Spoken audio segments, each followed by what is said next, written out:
बिस्मिल्लाहिर्रहमानिर्रहीम। अस्सलाम वालेकुम व्यूअर्स। 36 वीडियो है हमारी करंट अफेयर पे और हम फैब के करंट अफेयर्स देखेंगे। आई नो दैट ये वीडियो बहुत लेट हो गई है but I will complete the all previous videos. So अगर आप हमारा व्हाट्सएप ग्रुप ज्वाइन करना चाहते हैं, हेयर इज़ द नंबर, आप इस पर रब्ता कर सकते हैं। हमारे इंस्टाग्राम पे हमें फॉलो करें for daily current affairs and that is a website जहाँ से आप स्टडी भी कर सकते हैं। So first question is Aryna Sabalenka एक फेमस टेनिस प्लेयर हैं, वो किस कंट्री से उनका ताल्लुक़ है? इन्होंने ऑस्ट्रेलियन ओपन 2023 अभी वुमेन सिंगल टाइटल जीता है और ये इसलिए ज़्यादा मशहूर हैं क्योंकि ये पहली खातून है टेनिस की जिन्होंने विदाउट फ्लैग जो है कोई ग्रैंड स्लैम जीता है। अब विदाउट फ्लैग का मतलब ये है कि वो पार्टिसिपेट तो किया है बट किसी कंट्री को रिप्रेजेंट उन्होंने नहीं किया। तो उनकी जो वैसे तो वो बेलारूस से ताल्लुक़ रखती हैं, ठीक है, मगर अकॉर्डिंग टू न्यूज़ वो ये है कि रशियन और बेलारूसियन एथलीट्स को विदाउट फ्लैग जो है वो पार्टिसिपेट करने की इजाज़त है। अगर वो कंट्री के रिप्रेजेंटेशन में आएंगी तो उनको बैन है, वो compete नहीं कर सकती किसी भी इम्पॉर्टेंट कप में, जिस तरह के डेविस कप है या बिले जीन किंग है। और रीज़न ऑफ कोर्स वही है कि वार जो चल रही है यूक्रेन में, वही रीज़न है कि इनको विद फ्लैग जो है इन कंट्रीज़, दो कंट्रीज़ हैं रशिया और बेलारूस, इनके एथलीट्स को पार्टिसिपेट नहीं किया दे सकते इजाज़त। जो इंडिया जो है वो जीत चुकी हैं। इफ्तिताही पहला हुआ है आईसीसी का वुमेन क्रिकेट का टूर्नामेंट जो कि है अंडर 19 वुमेंस वर्ल्ड कप। तो under 19 women world cup T20 world cup, ठीक है, T20 भी याद रखिएगा। Under 19 T20 world cup of women जो है वो हुआ है और उसको जीता किसने है? वो इंडिया ने जीता है। सो इंडिया जो है वो पहले under 19 T20 women cricket world cup की विनर है। और ये वर्ल्ड कप हुआ कहाँ है? ये साउथ अफ्रीका में हुआ है, ठीक है। इसका जो मतलब होस्ट है वो आप कह सकते हैं कि साउथ अफ्रीका है। एक पॉलिटिशियन है साउथ कोरियन के, उनको जो है वो सेंटेंस की गई है प्रिजन और 2 साल की उनको जेल की सज़ाएँ सुनाई गई है और उसमें उन्होंने कुछ करप्शन वगैरह की थी, कुछ स्कैंडल्स इन्वॉल्व था स्कूल एडमिनिस्ट्रेशन ऑफ चिल्ड्रंस के हिसाब से। अच्छा जी, जो मोस्ट इम्पॉर्टेंट है नेक्स्ट वो है जी कतर के फॉरेन मिनिस्टर हैं, उन्होंने विज़िट किया है अफ़गानिस्तान कैपिटल यानी कि काबुल में। किस तारीख को किया है? 5 फरवरी को। और उन्होंने मुलाकात की है तालिबान के जो एक्टिंग फॉरेन मिनिस्टर हैं जिनका नाम है आमिर ख़ान मुत्तकी। तो आमिर ख़ान मुत्तकी से उन्होंने मुलाकात की है। So that is very important name और ये पेपर्स में बहुत ज़्यादा आस्क किया जा सकता है। फिर तालिबान एडमिनिस्ट्रेशन ने बात किसकी की है से क्या बात की है? उधर वुमेन एजुकेशन, एनजीओ वर्क्स और बाकी इस तरह की चीज़ों के ऊपर बात की है जिसके ऊपर बहुत ज़्यादा तनकीद हो रही है आलमी सतह पर तालिबान के ऊपर। और इसमें जो कतर के फॉरेन मिनिस्टर हैं उनका नाम भी होना चाहिए। कतर के फॉरेन मिनिस्ट्री के स्पेशल इन्वॉय हैं जिन्होंने मुलाकात की है, उनका नाम मुतलक बिन मजीद है। और अफ़गान के जो फॉरेन मिनिस्टर स्पोक पर्सन है उनका नाम अब्दुल कहार बाल्खी है। तो ये कुछ मशहूर इस तरह के नाम हैं जो बार बार हमारी न्यूज़ में आ रहे हैं, तो इसका आपको पता होना चाहिए। पर Amir Khan Muttaqi is the most important. आपको पता है ज़लज़ला आया था तुर्की के अंदर और सीरिया के नॉर्थ वेस्ट एरियाज़ के अंदर, वो कहाँ पे आया? तो आपने इसमें याद रखना है तुर्की और नॉर्थ वेस्ट सीरिया के अंदर आना है। डेट मेरे भी ज़हन में नहीं है तो डेट भी आप इसको देख लीजिएगा। तो काफ़ी ज़्यादा उसमें लोग जो हैं वो मारे गए। इरना एक न्यूज़ एजेंसी है, ऑफ कोर्स ईरान की है, और उसने ये न्यूज़ शाया की है और बताया है कि ईरान ने अपनी ईगल 44 के नाम से एक अंडरग्राउंड एयरफोर्स बेस भी बनाई हुई है जहां पर उनके पास काफ़ी फाइटर जेट्स मौजूद हैं। पाकिस्तान ने 21 टन जो है वो गुड्स भेजे हैं 8 फरवरी को, और किसके लिए? तुर्की के जो ज़लज़ला ज़दगान है उनके लिए। और इसमें नेशनल डिज़ास्टर मैनेजमेंट अथॉरिटी ने ये ट्रांसपोर्ट किया है।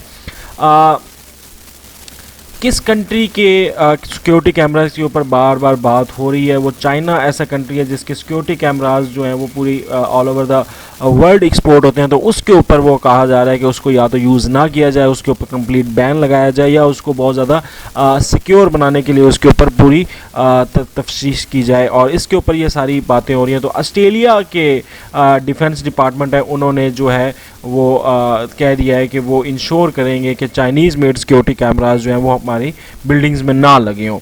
एक इसराइली फर्म है, उसने उसके इस बारे में सामने ये आया है कि उसने 30 इलेक्शंस डिफरेंट कंट्रीज़ के जो हैं उसको मैनिपुलेट किया है, सबोटाज किया है, और डिसइंफॉर्मेशन फैलाने में और हैकिंग करने में ये बहुत बहुत आगे हैं।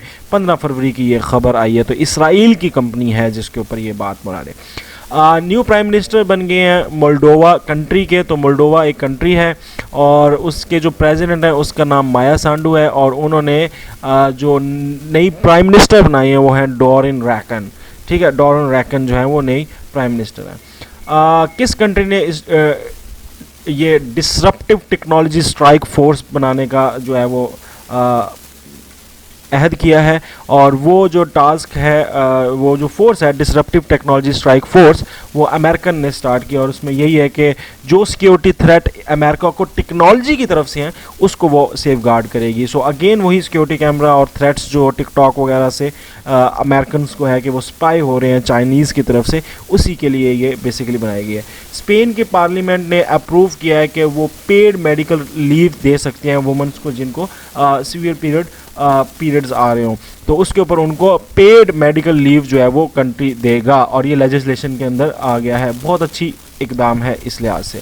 सैफ अल अदल को दावा किया है अमेरिका ने कि सैफ अल अदल ये एक शख्स हैं, और इसके ऊपर ये दावा किया है कि ये अलकायदा के न्यू जो हैं वो हेड बने हैं, और ये बेस हैं ईरान में ये रहते हैं। तो इसके ऊपर ये इन्होंने कहा है। और इससे पहले जो अलकायदा के हेड थे वो एमन अल जवारी थे, जिनकी डेथ हो गई, जिसको जो है मार दिया था अमेरिका ने। सो सैफ अल अदल का नया नाम आया है, और इसके ऊपर जो ईरान के फॉरेन मिनिस्टर हैं उनका नाम है हुसैन आमिर अब्दुल्लाहियान।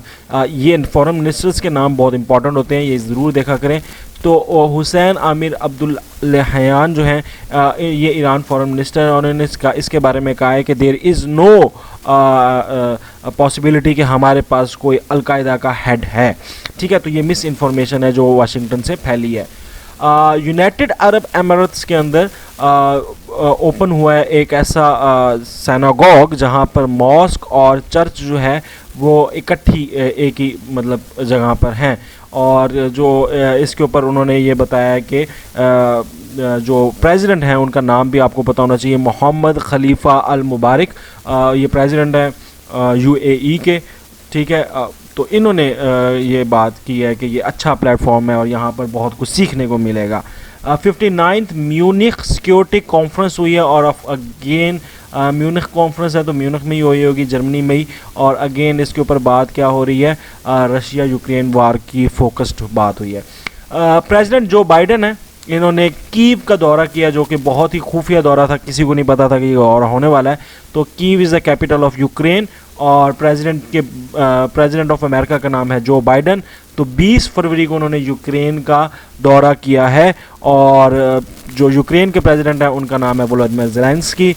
और ये 24 फरवरी 2022 में जो रशिया और यूक्रेन वार स्टार्ट हुई थी ये उसी का हिस्सा है। ठीक है, ये उसके बाद पहला जो है वो विज़िट है। सियाटल एक सिटी है और इसने बैन कर दिया डिस्क्रिमिनेशन बेस्ड ऑन कास्ट। तो ये पहला सिटी बन गया जिसने डिस्क्रिमिनेशन बेस्ड ऑन कास्ट जो है उसको बैन किया है। रिसर्चर्स ने 5th लेयर ऑफ अर्थ भी जो है वो कर ली है ये डिस्कवर, और उसमें उन्होंने कहा है कि अर्थ के सबसे एंड में एक मेटालिक बॉल है, एंड दैट मेटालिक बॉल जो है उसके भी सेंटर में एक उसके भी इनसाइड जो है वो एक लेयर है। तो इस तरह करके अर्थ की 5 लेयर्स हो गई हैं। पहली है जो आपको पता है कि क्रस्ट होती है, दूसरी उसके बाद जो है वो मेंटल होती है, उसके बाद जो है वो इनर कोर आउटर कोर होती है, और उसके बाद इनर कोर होती है। तो ये 4 तो पहले ही थी। अब जो एक नई उन्होंने डिस्कवर कर लिया तो उसका नाम रखा है इनर कोर, ठीक है, इनर कोर, ये इसके लास्ट में जो आ गई है 5th लेयर, तो उसका नाम ये रखा गया है। जॉर्डन जो है उसने होस्ट की थी मीटिंग, और उसमें इसराइल और पैलेस्टीन ऑफिशियल्स को इकट्ठा बिठा के उन्होंने उसकी वायलेंस के ऊपर बात की थी। इंडिया जो है वो पहला कंट्री बन चुका है जो 24% पूरी दुनिया का दूध जो है वो प्रोड्यूस करता है। पूरी दुनिया में जितना मिल्क है उसका 24% जो ग्लोबल मिल्क है वो कौन करता है, इंडिया करता है, और इस तरह इंडिया पहले नंबर पे है अकॉर्डिंग टू FAO स्टैट, ठीक है। सो ये कुछ इम्पॉर्टेंट डेज़ हैं जिसमें से जो इम्पोर्टेंट होगा वो मैं आपको बता दूंगा जो आ सकता है। जिस तरह 1 से 2 में वीक मनाया गया है, वर्ल्ड इंटरफेथ हारमोनी वीक, इसी तरह international day of human fraternity, इसी तरह वर्ल्ड वेटलैंड जो है वो 2 फरवरी को मनाया जाता है। रेडियो डे इंपॉर्टेंट है, मैं इंपॉर्टेंट बता दूंगा जो पूछे जा सकते हैं, 13 फरवरी को मनाया जाता है। International day of women and girls in science 11 February. Pulses day पूछा जा सकता है, इतना इंपॉर्टेंट नहीं है, फिर भी मैं लिख देता हूँ। 10 फरवरी को होता है इंटरनेशनल मदर लैंग्वेज डे, ये आ भी चुका है PMS के पेपर में, तो ये इंपॉर्टेंट है। 21 फरवरी। World day of social justice 20 फरवरी को मनाया जाता है, और ग्लोबल टूरिज्म रेजिलेंस डे ये 17 फरवरी को मनाया जाता है।